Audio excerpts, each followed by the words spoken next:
Welcome to WeAreSC. This is Erik McKinney, and we've got a three-man booth for the Pac-12 Championship 5 things, joined by Katz and Darrell Rideaux, and we'll all touch on all of our 5 things here as we go through it, and we're going to kick it off. Greg, start with you. Your player of the game as USC. I guess I should introduce first.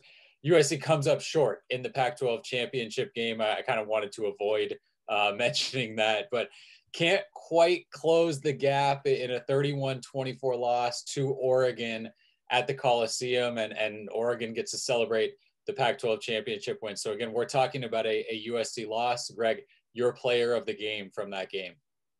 Hands down, it's Kayvon Thibodeau from for Oregon, defensive end out of Westlake, Oaks Christian, local kid that probably is emblematic of the Trojans recruiting situations of the last 3 or 4 years. He came back to bite them in a big way. He beat Elijah Vera Tucker. He beat McKenzie at right tackle, literally bull rushed him to the floor. And he was a thorn in the side of Kedon Slovis all night. He was absolutely tremendous. He's obviously a future NFL player. Named the MVP of the game too, and had a few big plays. Darrell, your player of the game. I think it's a consensus. Thibodeau was the most impactful player on the field.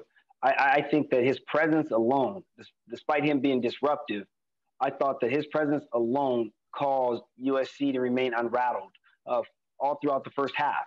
And I don't think that USC ever got into the rhythm that they've done in weeks past. So clearly, Thibodeau was the most impactful player on both sides of the ball for any team.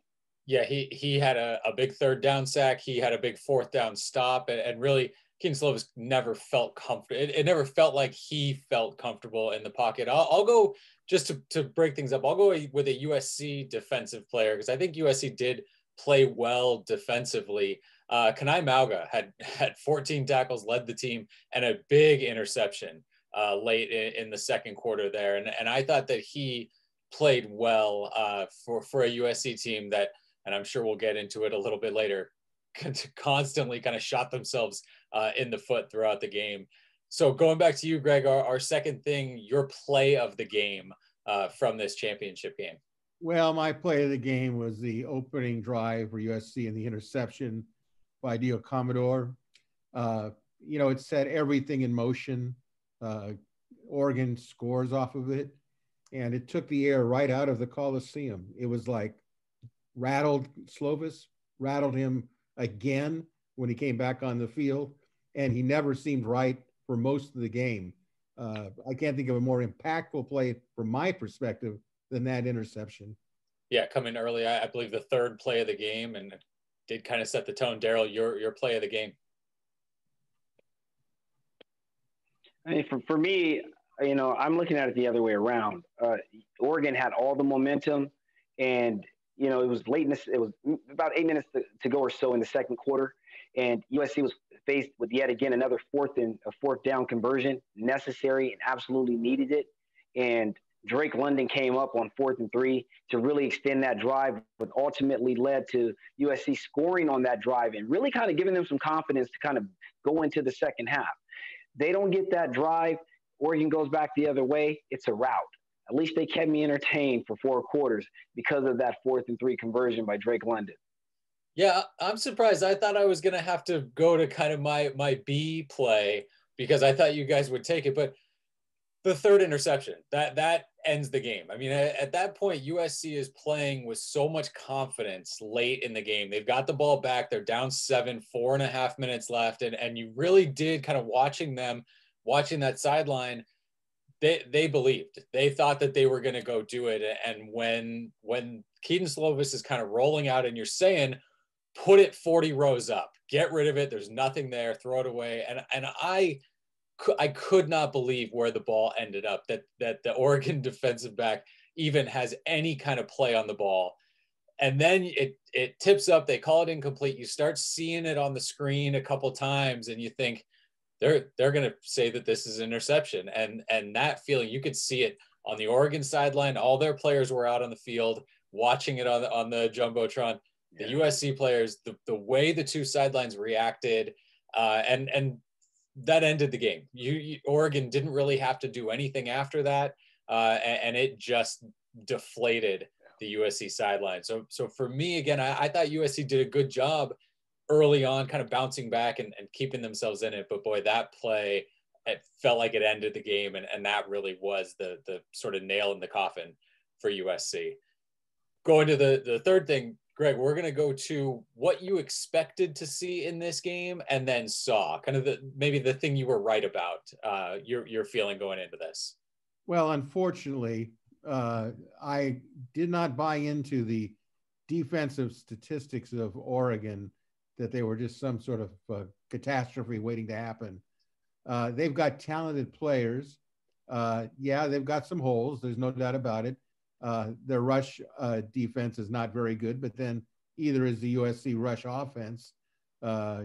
Judging by the game, I mean, you can't, get 30 some yards and say we're really holding our own. I expected Oregon to handle the USC offensive line, but to the extent that they did, where Slovis was constantly being harassed, constantly running out of the pocket, constantly having to reverse his field. He was a man that knew that he was, one step ahead of the law, so to speak. So unfortunately, the athletic ability and the aggressiveness of Oregon really took it to the Trojan offensive line, in my opinion. And then Darrell, the thing you expected to see coming into this game, and then it delivered. Well, I expected the narrative and the storyline to play out like it played out all season long. USC gets off to a moderately good start, kind of fizzle in the middle, but then sets themselves up for a heroic finish. But I also expected the stars to come out and shine. I expected Drake London to do what he does, carry people down the field. Very difficult to tackle. And as a 5-footer who used to play corner, I would not want to try to tackle that guy. He's very, very difficult. So everything kind of played out. But the part of the expectation that I was not expecting, I should say, as it pertains to that, which shouldn't have been a surprise to me, but I would put it in the expectation part, is I expected Oregon to lay down. I thought that this was a season that they just pretty much wrote off, and this was a constellation game for them. That they didn't feel like they deserved to be there, and they would come out flat. Boy, was I surprised. They came out, and which will lead me eventually to my surprise of the day. But they certainly exceeded the expectations that I might have had for them. Yeah, it comes back, I think, Greg, we're kind of on the same page. The USC offensive line, and for me, it's specifically the running game, where you hear during the week, okay, Marquise Stepp is up next, and you don't have Vavae Malepeai, but we're going to lean on him, and we think this is a big game for him. And at a certain point, you can't expect that USC running game to be there anymore. And it did not help Kedon Slovis at all in this game. Again, you mentioned 38 total rushing yards. And again, the sack numbers are in that. So between Marquise Stepp and Stephen Carr, there were a few more rushing yards than that. But boy, they're well under 100. And this is a big chunk of your games now this year where you're just not getting it done offensively. And at this point, all the talk about wanting the run game and having the big men up front and the offensive line and the running backs, you can't go into games anymore thinking that USC is going to have a dynamic running game. So when you go into this game, you're thinking it's going to have to be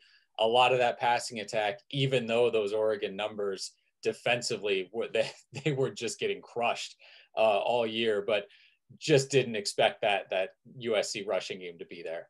So the flip side of that, going to the fourth thing, Darrell, you touched on it a little bit. If you want to hit on yours again, kind of up front, the thing that surprised you about this game. Well, the thing that truly surprised me was Oregon. I didn't know that Oregon was more LA, had more hood in them.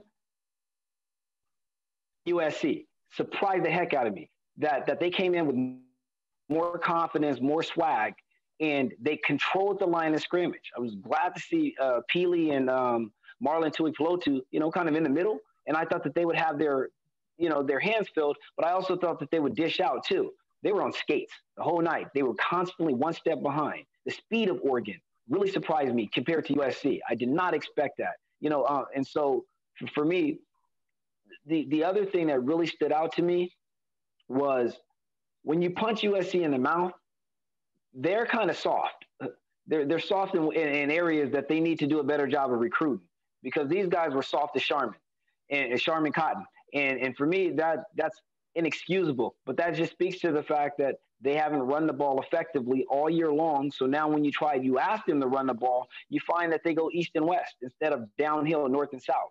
And so without a power running game, it's going to be very hard to contend against the upper echelon in any division, in any conference, let alone the Pac-12, when you go up against a juggernaut like Oregon, even on an off year for them. Yeah, Greg, your surprise from this game. Well, unfortunately, I was surprised that they didn't score another touchdown in the third quarter. I thought we got that out of the system, and I was wrong. And this is a reflection of, I think Oregon used up half a quarter, moving the ball. But still, this has been a reoccurring, I think, what they hadn't scored a touchdown all third quarter except for last game. So you got to say there's a pattern of behavior there. Excuse me. And then they scored just one touchdown in the fourth quarter. This gets back down to scheme and coaching. And, the players play the game, no question about it. But what you have them do is going to be what they're going to attempt to do. And to not get a touchdown in the third quarter is sinful to me. To not get more than one touchdown in the fourth quarter, even though, as you brought up earlier, Erik, there was a tremendous interception, on a further review type of play that, that crushed it. But, when you look at the balance of work for the previous games, this is all in a pattern. And you cannot do that in a championship game against a team like Oregon, because they're going to make you pay for it. Yeah, my surprise was Keaton Slovis and the 3 interceptions. That was the 3 interceptions. I thought every one of them was avoidable. The first one, I understand, the corner is making a good play, and it's maybe not a 50-50 ball, but he ends up with his hands on it. The second one was kind of coming towards us in the press box, and you're looking at it going, that wasn't going to get through any of those guys on that throw. And then the third one, again, if it slips out of his hands or if he's just kind of unsure whether to throw it away or try to fit it in. But those are 3 throws that really told the story of the game. And I think it's fair to expect more of Keaton Slovis with what he's shown so far. Again, he doesn't have to be perfect, but those were 3 big kind of mistakes on his part.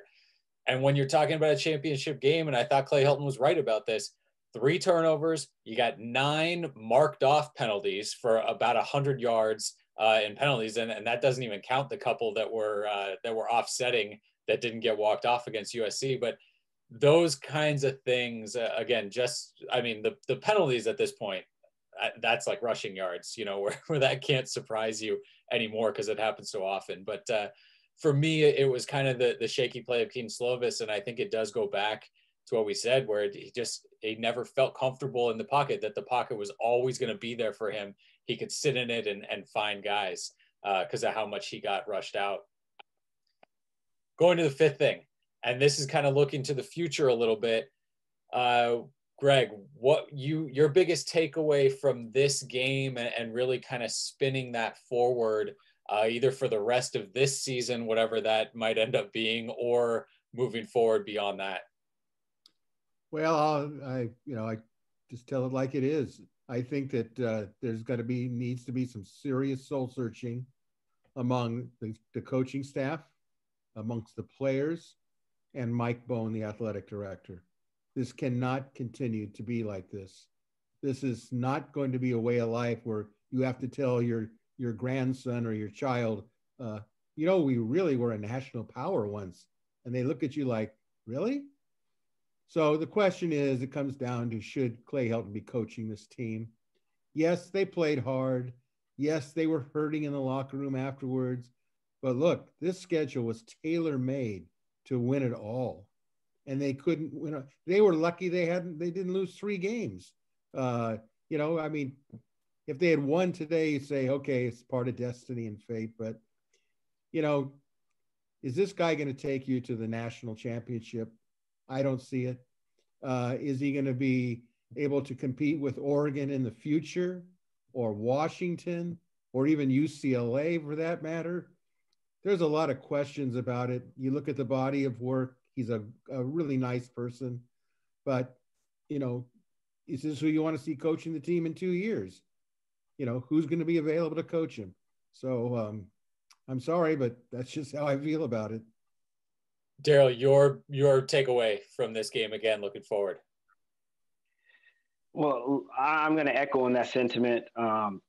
You know, the first thing is, if this was the last game of the season for the team, it really does require one to go back, assess, and reflect, and be truthful with yourself. You know, but I don't get the sense that this coaching staff will do that. They'll try to spin it like this was a phenomenal season. You know, we just came up short in the championship game, but look, we're trending in the right direction. You know, we went into the game with a 4 or 5 game winning streak. That's fool's gold, fool's gold. And if you continue to lie to yourself, you're going to get these false results. You know, the late Gary Pasquitz and I used to talk, and after games like this, we used to say USC walks away with a lot of empty calories. You know, a lot of whipped cream, a ton of empty calories, and that's what I get the sense of. This was a season like none other. But the one thing that surprised me, at least continues to surprise me as we reflect back on the season moving forward, is you recruit to complement your strengths and your weaknesses. And in order for USC to become that powerhouse, they have to do a better job of recruiting inside out instead of outside in. Yeah, you know, you have all the glamour positions at the receivers, and you know, and in the secondary, but inside the trenches where it matters most, when you need to put a game away, that's what I like to see. My takeaway moving forward is to not lie to yourself. Recognize what you are.